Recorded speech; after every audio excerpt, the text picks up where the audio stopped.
इतना पेपर लिखा है फिर भी मार्क्स कम पड़ रहे हैं, क्या कर सकते हैं हम? मार्क्स बढ़ाने के लिए क्या करेंगे? क्या आपके साथ भी यही होता है? तो आज हम देखेंगे how to write a answer paper in a skillful way. Paper checking के लिए या पेपर के लिए 3 पर्सपेक्टिव यहाँ पे हम कंसिडर करेंगे। First, it is a scanning. Scanning means जो आजकल के मोस्ट ऑफ यूनिवर्सिटीज है, मेडिकल यूनिवर्सिटीज एंड कॉलेजेस ये प्रेफर कर रहे हैं कि पूरा पेपर जो है ऑनलाइन तरीके से स्कैन होके उनको एक सिस्टम में दिया जाएगा और वहां पे वो मार्क्स आपके लिए एंटर करेंगे। सो पर्सपेक्टिव। सेकंड पर्सपेक्टिव जो है, जो एग्जामिनर हमारा पेपर चेक करने वाला है उसका क्या तरीका है, वो कैसे पेपर चेक करेगा और उसके लिए क्या पॉइंट्स हम ऐड करेंगे हमारे आंसर में, वो हम देखेंगे। And third and last point जो है यहाँ पे जो हम देखेंगे, student perspective. Student perspective means आप अगर स्टूडेंट हो और आपको कैसा पेपर लिखना चाहिए, आपको नॉलेज कम हो तो भी आप कैसे पॉइंट्स प्रेजेंट करेंगे, यहाँ पे हम ये देखने वाले। तो यहाँ पे अगर हम एक क्वेश्चन का एग्जाम्पल लेंगे, अगर एग्जाम्पल ले लो कोई हार्ट रिलेटेड आपको क्वेश्चन आया है, सो स्टार्ट करेंगे विथ इंट्रोडक्शन। इंट्रोडक्शन होना चाहिए 2-3 लाइन्स में, इंट्रोडक्शन आपका हो जाना चाहिए। मीन्स हार्ट क्या करता है और बेसिक फंक्शन क्या है हार्ट का, यहाँ पे आप लिख सकते हैं। देन उसके बाद आता है इटियोलॉजी और क्लासिफिकेशन। इटियोलॉजी और क्लासिफिकेशन के लिए आपको क्या करना पड़ेगा, हर एक पॉइंट्स को एक बुलेट्स देना पड़ेगा। बुलेट्स लाइक आप डॉट कर सकते हैं या फिर वहां पे आप एक नंबर दे सकते हैं या फिर आप जो भी कैरेक्टर्स है उसको डिफाइन कर सकते हैं। इटियोलॉजी और कॉजेस के लिए आप एक डायग्रामेटिक प्रेजेंटेशन कर सकते हैं। एक डायग्रामेटिक प्रेजेंटेशन जो है आपका एक पूरा पेज ले सकता है या फिर हाफ पेज में आप पूरा डायग्रामेटिक प्रेजेंटेशन कर सकते हैं। इसका मतलब क्या होता है कि आपको पूरा आंसर मालूम है। क्लिनिकल प्रेजेंटेशन, क्लिनिकल प्रेजेंटेशन और साइन सिम्टम्स जो भी है आप क्या कर सकते हैं, फ्लो चार्ट में आप एक के नीचे एक लिख सकते हैं। हमने यहाँ पे एक फ्लो चार्ट डिस्प्ले किया है, आप वैसे ही फ्लो चार्ट या टेबल वहां पे आप डिस्प्ले कर सकते हैं। इन्वेस्टिगेशन, जो इम्पोर्टेंट इन्वेस्टिगेशंस है वो फर्स्टली आपको मेंशन करना पड़ेगा। इम्पोर्टेंस मींस हार्ट रिलेटेड हमने डिसीज लिया है तो ECG it is a important. Basic जो टेस्ट रहेगा वो ईसीजी होगा, तो ईसीजी के चेंजेस जो है हम फर्स्ट लिखेंगे और बाकी सब ब्लड टेस्ट जो भी है वो धीरे धीरे उसके नीचे हम लिखते जाएंगे जो लेस इम्पोर्टेंट है। In treatment there is a specific हमको मैनेजमेंट लिखना है तो हम क्या करेंगे, फर्स्टली जनरल से स्टार्ट करेंगे। देन उसके बाद focus on main treatment. Main treatment जो भी रहेगा वो मेन ट्रीटमेंट हम यहाँ पे डिस्प्ले कर रहे हैं वैसा ही लिखना है। और उसके बाद सपोर्टिव ट्रीटमेंट। सपोर्टिव ट्रीटमेंट में क्या होता है कि मेन ट्रीटमेंट के बाद पेशेंट के जो साइन सिम्टम्स है वहां पे हम कैसे काम कर सकते हैं ये यहाँ पे हम डिस्प्ले करेंगे। लास्ट में लिखेंगे प्रिवेंशन। जो भी हमने ट्रीटमेंट दिया है डिसीज का, वो डिसीज कैसे प्रिवेंट कर सकते हैं ये मोस्टली हम आंसर में लिख सकते हैं। स्टूडेंट पर्सपेक्टिव, आप अगर स्टूडेंट हो और आपको कंफ्यूजन हो रहा है, अरे यार सर आपने तो बता दिया इतना पॉइंट्स ऐसे ऐसे लिखना है, बट एक्चुअल में पेपर में कैसे लिखेंगे? तो पेपर में लिखने के लिए कुछ हमारी तरफ से प्लस पॉइंट्स यहाँ पे हम डिस्प्ले कर रहे हैं। तो फर्स्ट पे आपने देखा हम क्या करेंगे, यूज ऑफ हेडिंग एंड सब headings. So actual paper presentation में क्या करना पड़ेगा, हमको neat and clean presentation.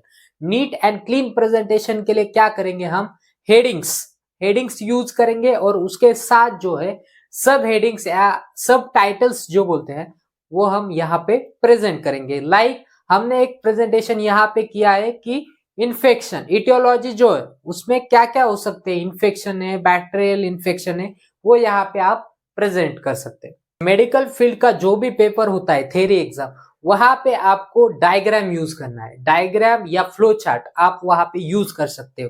Clinical presentation के लिए फ्लो चार्ट्स या पैथोफिजियोलॉजी जो होगा उसके लिए फ्लो चार्ट आप लिख सकते हैं। उसके बाद अगर एनाटॉमी का डायग्राम है, एनाटॉमी का पेपर है, वहां पे आपको क्या करना पड़ेगा, एक डायग्राम ड्रॉ करना पड़ेगा। डायग्राम ड्रॉ करते टाइम एक बात याद रखो, आपको जो डायग्राम है वो एक साइड पूरा क्या करना है, डायग्राम निकालना है, और उसके लेबल्स जो है पूरे एक साइड आपको देने हैं। तो इससे क्या होता है, नीट एंड क्लीन अगर आपका डायग्राम रहेगा तो जो एग्जामिनर है वो चेक करते टाइम उसको क्या लगेगा, ये जो पेपर लिखा है जो स्टूडेंट ने वो बहुत अच्छी तरीके से लिखा है। अब पॉइंट्स याद रखो दोस्तों, आप क्या करते हो, जब भी एग्जाम में आप लिखना स्टार्ट करते हो तो ऐसे टाइप हो जाता है।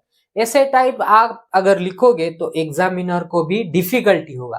तो इसके लिए क्या करना पड़ेगा, जो भी पैराग्राफ आपको लिखना है उसमें पॉइंट्स ऐड करते चलो। पॉइंट्स मींस अगर एग्जांपल ले लो, हमने ट्रीटमेंट लिया है हार्ट अटैक, जो भी हार्ट अटैक रिलेटेड ट्रीटमेंट है, सिंपल लैंग्वेज में बता रहा हूं, तो वहां पे हम क्या लिखते हैं, मोस्टली ऑक्सीजनेशन, देन उसके बाद आएगा ड्रग्स, देन उसके बाद आएगा प्रिवेंटिव मेजर्स। ऐसे एक एक पॉइंट को हम क्या करेंगे, डिस्प्ले करेंगे उसके आंसर में।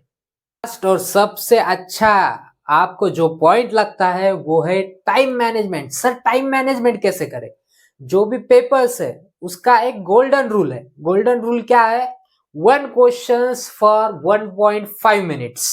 जो भी शॉर्ट आंसर रहेगा, एमसीक्यू रहेगा, उसके लिए एक क्वेश्चन का जो टाइम है हम 1.5 मिनट्स तक कंसिडर कर सकते हैं।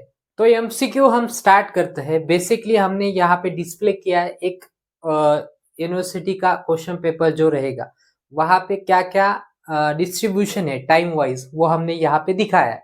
एमसीक्यू जो है हम 1 मिनट के लिए कंसिडर करेंगे, मींस एक एमसीक्यू को 1 मिनट देना है। देन उसके बाद शॉर्ट आंसर के लिए, एक आंसर लिखने के लिए शॉर्ट आंसर में आपको 6 मिनट दिया जाता है, या फिर आप कंसिडर कर सकते हैं 6 मिनट।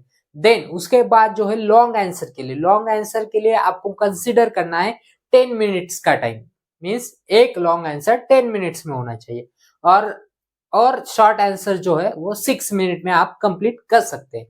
देन लास्ट का जो 9 to 10 मिनट्स जो रहेगा वहां पे आपको बफर टाइम रखना है। बफर टाइम मींस क्या होता है, जो भी आपका क्वेश्चन पेपर है वो आपको चेक करना है, फिर उसके बाद आपका साइंस है, आपका डिटेल्स फिल करना है, या फिर जो टीचर्स जो आते हैं वो उनके डिटेल्स आपके पेपर पे फिल करते हैं, तो उसमें जो टाइम चला जाता है उसको हम बोलेंगे बफर टाइम। वो होगा 9 to 10 मिनट्स का, और पूरा यहाँ पे जो है पेपर 3 आवर्स में आपका पूरा हो जाएगा। कॉमन मिस्टेक्स जो आप पेपर प्रेजेंटेशन में करते हैं वो क्या क्या है। First, it is a wrong heading. Wrong heading नहीं देना है आपको, जो है करेक्ट हेडिंग वहां पे प्रेजेंट करना है। सेकेंड पॉइंट यहाँ पे है स्किप द डायग्राम।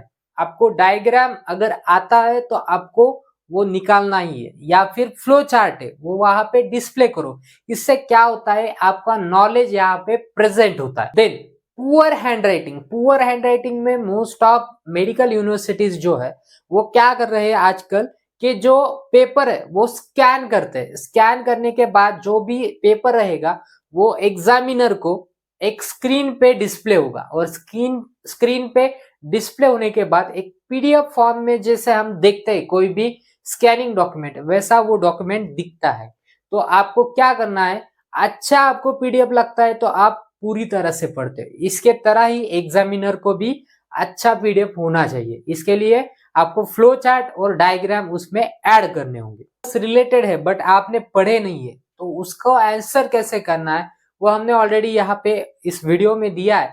फिर भी आप क्या करते हो, विदाउट इंट्रोडक्शन या विदाउट कंक्लूजन, और कुछ ऐसे पॉइंट्स है जो क्वेश्चन में पूछे गए वो छोड़ के आप दूसरा आंसर मोस्टली स्किप करो लिखना।